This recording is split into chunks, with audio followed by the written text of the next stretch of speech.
You have three really interesting points in your book about the things that tend to contribute to the collapses of civilizations or some common trends. So the first one being that standards of living tend to collapse. Could you go into that a little bit and talk about how that manifests itself in some of your examples that you give? But the same is that we just talked about that a minute ago, and you know what that's when the economy goes bad, the rich people kind of save themselves and everyone else kind of gets really, really hurt. In the case of ancient Rome, well, you know, we don't have censuses. We don't have GNP statistics for 700 AD, but archaeologists could go and dig up houses and you can see how much material is in the houses. And in the Middle Ages in 700, houses were smaller and had less stuff in them than they would have had if you dig at a comparable site from 200 AD. Now, what does economic collapse look like? You know, it's important to not get carried away with sensational Hollywood ideas of collapse, particularly when things are slow. Imagine, you know, we're not talking about necessarily a huge nuclear fireball destroying everything, or there being no food to eat forever. Imagine an economy that was just stagnant. Nothing really working. Imagine some country that just doesn't grow very much and business conditions are always rotten. Some people would claim that the Ukraines or Belarusias of the world might look that way, the Moldavias. And so what happens is that there's just a lot of unemployment. You can actually look at a lot of the Middle Eastern economies where youth unemployment is like 40%.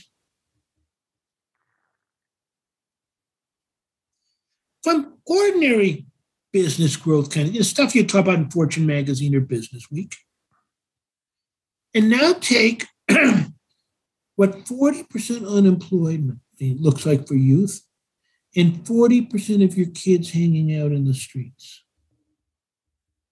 And 40% of people looking for something they can do to make themselves other than an unemployed bum. Now, what happens to poor people when they can't support themselves? We got three options. There may be some others you can think about. They turn to crime. And you probably know of at least one poor person who's turned to crime for economic reasons, right?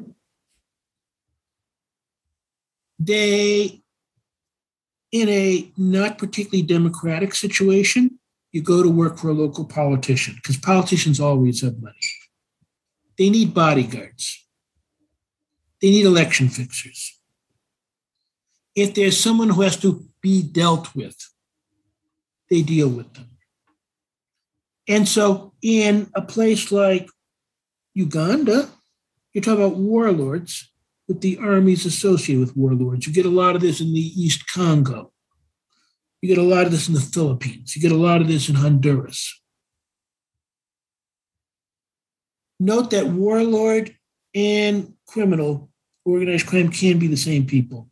Not always, but this is a highly overlapping category.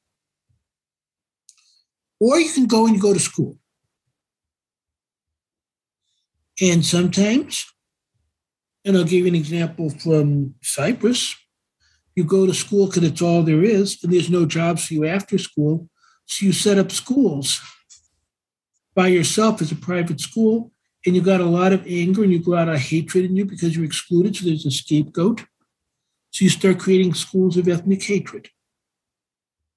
In Cyprus, unemployed Greeks who couldn't get anything, they were beautifully educated in Cyprus, had nothing for them. So they formed Hellenic culture, and Cyprus is divided between the Greeks and the Turks. Heavily controlled by the Greeks in the early days. So the Greeks would start creating schools talking about the beauties of Hellenic culture, which is what they studied, and implying that everything Islamic was bad, and to make the world perfect, we need Turks out of here. Turkish culture is dangerous, and everything good should be reserved for Greeks. late in the game, seeing what was done, and the Turks started to create their own schools. But in all fairness, on that one, the Greeks went first. You find this in Palestine on both sides of the line, where each of the contestants is running schools oriented towards why our culture is great and why we have to wipe out the other folks. So you can see that that kind of unemployment is a feeder for socializing peoples in cultures of fighting, cultures of opposition, and cultures of violence. When you look at a group like ISIS, which Iraq had massive youth unemployment. Iraq was a hopelessly incompetent, intentionally incompetent. No one was really trying. Okay, their government on top was more concerned with lining its own pockets and building any kind of sustainable development, or unsustainable development, just any kind of development. They just didn't care. And you look at some of the Shiite Sunni stuff that was going on. But you take a group like ISIS that shows up in Iraq, and it shows up in Iraq in a place with, out in the West. All the government spending was in Baghdad. And if you lived out in the West, out in the desert, you didn't get squat. No health services, nothing of nothing. You don't have a job. There isn't the slightest prospect of having a job. Everything in Baghdad's chaos. Well, ISIS was both organized criminals. They sold oil and they sold antiquities. They were warlords. They were trying to take over something, create their own caliphate. And they had religious schools that gave you a reason to live, gave you a purpose, gave you a theology, made you a valued person instead of you just being an unemployed thug. If you've ever sat at a restaurant in a poor country and the street kids come to beg and the head waiter goes and he chases them out as worthless street scum, you're unemployed. And when you're unemployed and a street person, you really are quote unquote worthless. And now someone comes and says you have a unique mission. Say people won't respond to that really powerfully. But this now means their unique mission is to destroy. We're not building, we're taking on the other guys. And that now leads to a world filled with violence, a world filled with terrorism, a world filled with ethnic persecution, a world filled with war. There's a famous sociologist of war, Gregory Hooks, who said, and this is quite correct, war is development in reverse. You want to know how that economy will grow? Have an army come through and destroy everything in sight. Have youth not going to schools because they have to be in militias. Have people not starting business because they have to be in militias.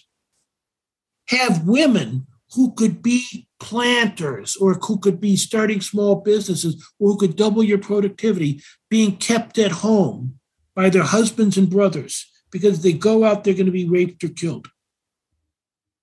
So you eliminate half of your economic activity right there. So you're looking at an absolute decline based on military conditions, and these military conditions can be very enduring. The Eastern Congo and the lakes, the area of Rwanda and all of that lakes area has been violent for the last 30 or 40 years, has no signs of slowing down. Yemen has no signs of slowing down. If someone were to come and ask you to invest in a business in Yemen, would you take them up on it? This is where these crises come from. The economic stagnation produces massive conflict, which kills future growth, and you have this giant spiral going down. Then taking that kind of historical framework and looking at it through the lens of like modern United States society, what would you say the number one threat to a collapse of standard of living is to like the modern American? Just like in health, you don't have to, you cover against number one, you cover against the top 12. Okay. But among the most important things we need to do, if I had one magic wish with my magic wand, get people to stop undercutting the functionality of government. Get people to pay their taxes and get people not to reject public initiatives that can come from a red state or a blue state.